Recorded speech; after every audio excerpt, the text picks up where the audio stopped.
Salut les Anacalypsiens, bienvenue dans cette nouvelle vidéo d'Anacalypsie. Donc aujourd'hui on se retrouve pour une nouvelle vidéo et qui sur cette chaîne est la toute première des fans avec un comportement déplacé ou horrible envers des stars ou des célébrités, bref.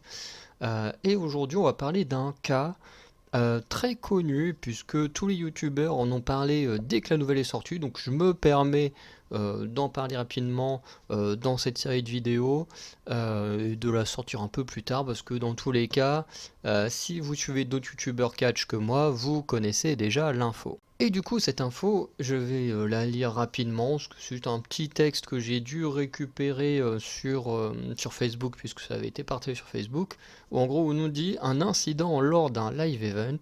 Hier soir, la WWE a organisé un live event à Peoria, dans lequel Drew McIntyre et Karrion Kross se sont affrontés. Comme d'habitude, Karrion Kross était accompagné de Scarlett Bordeaux comme manager, donc au bord du ring. Mais en plein milieu du match, un fan présent dans le public a jeté sa boisson. Alors ils disent un fan, mais du coup, de ce que j'ai vu en suivant la vidéo de Dr Wrestling, finalement ce serait plus une vieille dame, enfin du moins une femme, hein, du coup, qui aurait jeté sa boisson comme là ils disent dans le truc, sur le visage de Scarlett. La sécurité est intervenue, la police a été appelée et le fan, ou plutôt la fan en question, a été viré de l'arène. Elle était présente avec toute sa famille qui avait honte d'être associée à un fan aussi peu respectueux des superstars. Et effectivement, cette personne a très raison enfin ces personnes plutôt ont raison d'avoir honte d'être affilié à quelqu'un qui agresse des superstars, parce que en soi, la personne qui a commis l'acte n'a pas l'air de s'en vouloir d'agresser des gens. Et en fait, cet acte pose un problème au niveau des fans. Ce sont ceux qui ne comprennent toujours pas que le catch, c'est de la comédie. Enfin, quand je dis de la comédie, c'est pas dans le sens où c'est drôle, mais de la comédie dans le sens où on joue un rôle. Euh, et c'est vrai qu'il y a des fans qui ne le comprennent pas, et ça se voit sur Facebook. T'as toujours des gens, alors j'en parle pas parce que ces gens-là ont pas forcément des comportements déplacés, mais t'en as genre qui croient forcément à la vraie puissance de certains catcheurs, machin, ou si on te met un petit peu, et comme il faut en avant un catcheur, ils vont tout de suite être en mode oh ouais, putain, ce mec-là il est hyper balèze, alors que c'est juste la storyline qui fait que, genre, tu pourrais prendre James Ellsworth, le booker en mode hyper balèze, que ces gens-là sont tellement idiots qu'ils se diraient en mode oh ouais, franchement, il est imbattable et tout. Et je ne rigole pas quand je dis ça, hein. Tu pourrais prendre n'importe qui et le faire croire, enfin, tellement bien travailler de faire croire qu'il est tellement puissant que les gens y croiraient. Donc voilà. Mais là, dans ce cas présent, on fait quand même face à une agression physique euh, sur une personne qui ne fait que jouer un rôle. Et je trouve ça très dommage que des fans n'arrivent pas à comprendre ça.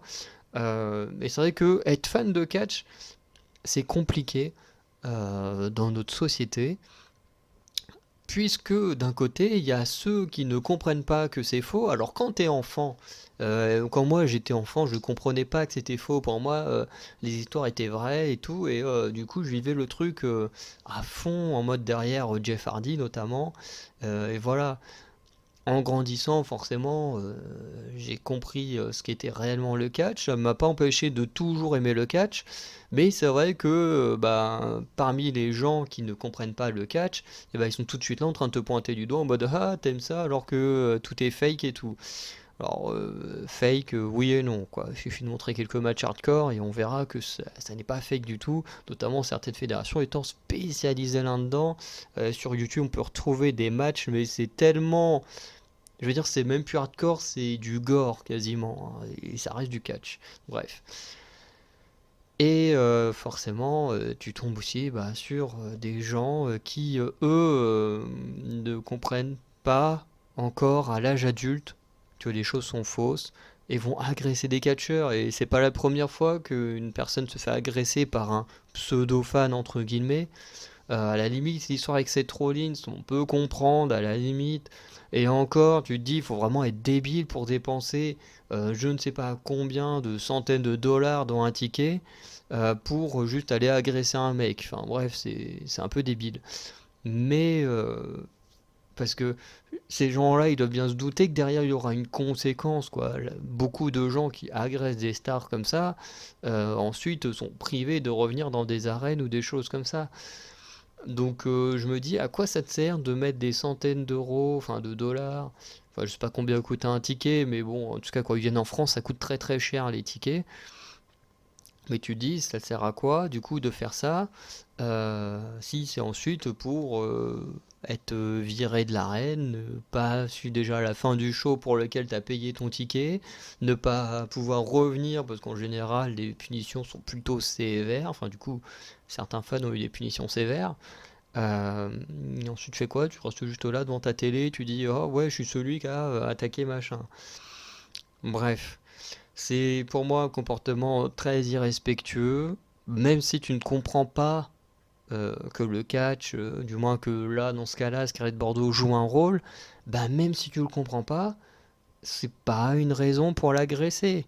Je veux dire, sinon, si t'es en désaccord avec n'importe qui, bah tu te mets à agresser n'importe qui dans la rue et ça devient l'anarchie dans, dans les rues, quoi. Je veux dire, faut avoir un peu de bon sens. Je veux dire, voilà, il y a des gens avec qui je m'entends pas, ou je suis pas d'accord, c'est pas pour ça que je vais aller les agresser et leur jeter des bières à la gueule, quoi.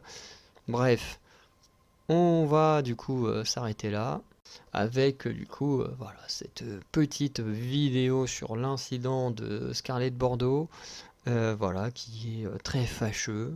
C'est décevant de voir des fans se comporter comme ça, mais bon, ce sont des choses qui arrivent et apparemment, bon, ça n'a pas l'air d'être hyper grave non plus au niveau de ce qu'a reçu comme dégâts Scarlett. Bref, je vous dis à bientôt pour de nouvelles vidéos. N'hésitez pas à me dire ce que vous pensez du comportement de ce fan qui a agressé Scarlett ou des fans qui ont pu agresser d'autres catcheurs précédemment. Comme je parle du cas Seth Rollins parce que je crois que c'est la dernière agression de catcheur qu'il y a eu avant celle de Scarlett à WWE. N'hésitez pas non plus à regarder les autres vidéos de la chaîne ou à aller checker les autres vidéos des chaînes Anacalypsy. Et sinon, bon, on se dit à très bientôt. Allez, ciao.